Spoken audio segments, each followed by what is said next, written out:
Désir de possession, ressentiment, hiérarchie sociale. Retrouvez le lien pour commander le livre en version papier ou audio dans la description. Les Hauts de Hurlevent d'Emily Brontë est un roman gothique et psychologique situé sur les landes du Yorkshire, entre deux demeures voisines, Wuthering Heights et Thrushcross Grange. Le récit adopte une construction en abîme.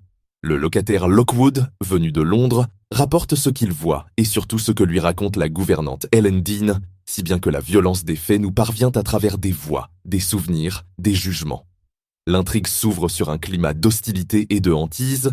Lockwood croit même entrevoir le fantôme de Catherine à une fenêtre, puis remonte aux origines du drame. Monsieur Earnshaw recueille un enfant trouvé, Heathcliff, aussitôt méprisé par Hindley, tandis que Catherine indomptable s'attache à lui avec une intensité qui confond amour et identité.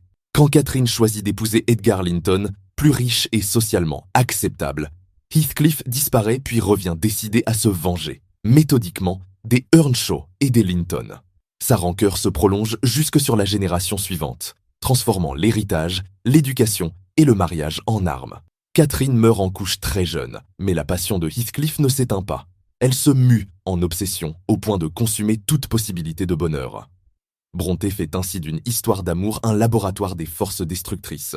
Désir de possession, ressentiment, hiérarchie sociale, où la revanche, loin de réparer, vide le vengeur de l'intérieur. Pourtant, la conclusion ouvre une brèche. L'apaisement passe par l'union des jeunes héritiers, Cathy Linton et Hareton Earnshaw, comme si une tendresse patiente pouvait enfin rompre le cycle. Retrouvez le lien pour commander le livre en version papier ou audio dans la description.